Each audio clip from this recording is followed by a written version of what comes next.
The House of Representatives Special Committee on Oil Theft and Losses has highlighted failure of the Niger Delta Development Commission (Nddc) to live up to its core responsibility as contributory factor to prevailing menace of crude oil theft in the country. Chairman of the committee, Mr. Alhassan Adodogowa, was making a comment when management of the Nddc appeared for an interaction on Wednesday at the National Assembly. He said the commission must work above its interventionist efforts and do a critical implementation of its core mandates to end the crime in that region.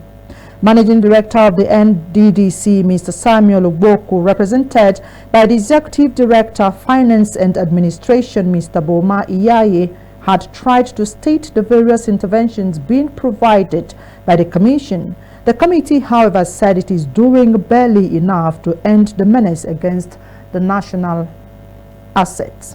But as an organization, what we can do is to provide intervening facilities to make sure that communities are okay. Communities don't suffer the poverty that they are suffering. These are the few things we can do. But to stop oil theft will not be an easy feat, because you know the criminal minds. If they want to do, they will do. Even if you provide them everything, every social facility, roads, bridges. In fact, it will also aid them in increasing their oil theft. And we are quite aware and conscious of some of the fallacies associated with the operations of this agency of government, a child and a baby of this institution.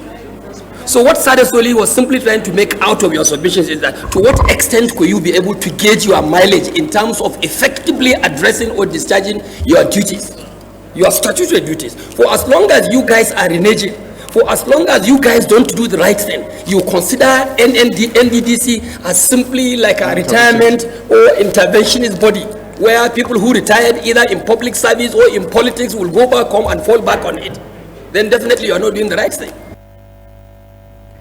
The House Committee's chairman, Mr. Dogowa, who though earlier in his remarks declared that the legislative assignment is not a witch-hunting mission, emphasized the need for stakeholders to play expected roles to stop crude oil theft to improve the country's economy.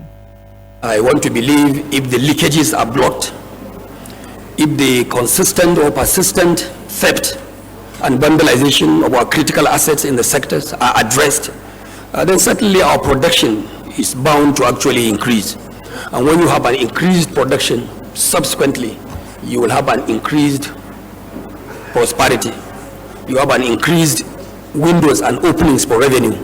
And it is on that note that we can be able to probably be able to deliver on the mandate that people of the Federal Republic of Nigeria have given to the federal government. The committee also interfaced with the Economic and Financial Crimes Commission (EFCC), which sought for the establishment of a specialized court for the prosecution of crude oil thieves and the Nigerian Maritime Administration and Safety Agency, NIMASA.